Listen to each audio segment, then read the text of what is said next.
Hey friends, this is the GE Profile Grind and Brew coffee maker. Now we've been looking for the right kind of coffee maker for a long time, one that's easy to use, simple to set up, as well as obviously brews a really good cup of coffee. So I'm gonna show you why I think this is the one that we're going to keep and use for a long time. It's got some really great features, as well as a couple of small cons that I do want to make you aware of. Stay tuned, we'll look over all that in this video. So let's first look at the overall components of the Grind and Brew coffee maker, show you exactly how it works, and then we'll check out some of the features. So this is obviously a little bit larger than one of your really small Keurigs, which is also a single-use coffee maker. And the reason this is a little bit larger is because you can also brew an entire carafe of coffee for multiple people. So having that option, either a single serve or the larger size carafe, is perfect. Now, the way this works is there's a large tank of water in the back. You can actually pull it off, or you can just pour in using a pitcher from the back there, and that is going to be your water reservoir. We found that if you're using the single serve size, you really only have to fill this up every few days. Next, we have the bean hopper on top here, as well as the coarseness or grinder settings. So basically we can pop off the top here. As you can see, we have our fresh beans that we've poured in to the hopper. When you do put these in, you do need to kind of spread these out, and that'll make sure that grinder grabs things at a really good rate. Now, this is where it's going to be important to pick the right kind of bean for you. Again, this is where this machine excels in that it grinds the bean before each cup of coffee or carafe of coffee. If you are a coffee connoisseur, you know that really does make a huge difference in overall taste. Again, you can dial in the settings using this little switch here, and you can either go really, really fine, or you can keep it more of a coarse setting depending on the drip settings that you like. The default usually is to go in this 3 to 4 range. So as I mentioned, the coffee is going to grind each time you either do a carafe or a cup of coffee. And it's going to do a pour over to actually get that coffee strained through and give you the right amount. And then we have a little button over here we can hit. This is where all those coffee grounds are going to rest while the machine is pushing the water through to make your cup of coffee. Now, this is a little bit of a bummer part. If you're using the single serve function, basically you have to open up this little casing each and every time. We're gonna grab this plastic single serve filter. You're gonna have to dump that into the garbage or into maybe your gardening if you do save coffee grounds. Wash it out and then put it back for another brew cup. So again, this piece right here is a little bit of a con compared to, let's say, like a Keurig, where you're just using those little single serve cups. But again, it doesn't use the waste, the plastic waste especially, that a Keurig machine does with its pods. So if you're going to be using the carafe setting, basically you need to swap out the single serve filter for this larger one. Again, both of these are plastic, both of these are washable and highly reusable to save on that waste. So now that we've prepped everything for a single serve setting, I'm going to go ahead and shut this. And again, this is where my second potential con comes into place. This has to sit down into this holder perfectly. We have to make sure this filter right here is pointed to the front with this little notch.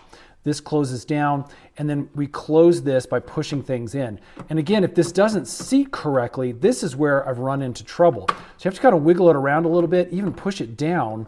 And then once it's seated correctly, you can then push it home and it will close. That right there, though, takes a little bit of finagling. Not a big deal, but I wish that was a really nice and easy, smooth process.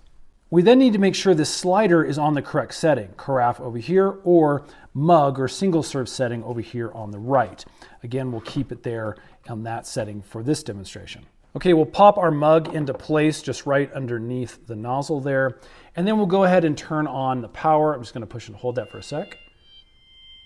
You can hear there's a little startup chime, and the screen looks like it's flickering on the camera. It's actually totally stable in real life here. That's just, again, photography settings that we're looking at. Now, this is what I really like about this machine. It's super, super easy to understand the settings and the buttons to change things if needed. So you have a couple of options down here. Again, because we're going to be doing the single server mug setting, we can click on the number of ounces that we want over here. You can see this goes all the way up to 24. And then all the way down to 6 ounces based off of, again, the cup size that you are using down here. If you're using a carafe, you can set it on number of cups, as you can see. Again, we'll keep it on the mug setting. I'm going to go ahead and move this up to 10, which is what we usually keep it on.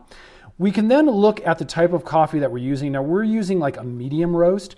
And so you can come over here and you can hit the strength button. And this is going to either go from bold to gold, which is their recommended one for like a medium. And then you also have a light and even a medium setting. So again, depending on what you're using, we stick to gold usually. You can adjust the settings that way. You can also adjust the temperature based off of the settings. And our default is 200 degrees Fahrenheit. Now, once you dial in your favorite settings, you can also push and hold this My Brew button, and that's gonna dial in your exact setting that you use on a daily basis. So you can just come over here, click the My Brew button, and everything would be good to go. Now, once you have all your settings dialed in, basically we can just come over here and we can click the Brew button. You're gonna see a starting and then a grinding as well as a countdown timer. That countdown timer is really nice as well. You can hear the coffee grinding now. Again, it's only gonna grind enough for that single serve. And then again, we have this countdown timer, which is really nice to see how long this is actually going to take. So the machine heats up, and then it will start moving that water through the coffee grounds, down through the filter and into your mug. Now, as you can see, this part can take just a little bit of time. It also can be a little bit messy, a little bit of splattering onto the back of the coffee maker. It's really easy to clean up though after each use if you need to. And we really didn't see a ton of mess at all, just a few little sprinkles of the coffee on the back after each use. Now we've also noticed that when it gets down to this 30-second mark, things have usually stopped and we can grab the cup of coffee and take it out of the maker. Again, that gives you a larger countdown in case there are any drips, but again, we found it may not be necessary to keep there the whole time. And there you go, you get a little chime letting you know things are done and complete. And there is our 10 ounces of ready to drink, freshly ground and brewed coffee. And it does taste excellent. Okay, so you will also have a little count up timer after things are done. Just shows you how long that cup of coffee has potentially been sitting there. So we'll go ahead and hit that power button to reset things. And we are now ready to empty our brew basket. Again, I'll push that button over here. That's gonna throw this thing open, which again is gonna allow some drips down on our counter, so be careful about that. As you can see when I lift up this cap, that single serve filter is now filled with the grounds that we need to throw out or again, put into your compost. So there you go, that is the GE Grind and Brew coffee maker. Again, it's got some really, really great features. It's super simple to use. And we've been really enjoying the taste of that freshly ground single cup of coffee in the morning. Friends, thanks so much for watching. If you're interested in grabbing one of these for yourself, you can find it right here on Amazon. In fact, we'll put some links in the description box below to help with your shopping experience. And then if this has helped, hit that thumbs up button and stay tuned, subscribe, because we make a ton of these kitchen appliance videos, DIY stuff, to help your shopping and overall life experience hopefully be a little bit easier. Thanks for watching. We'll see you again on the next one.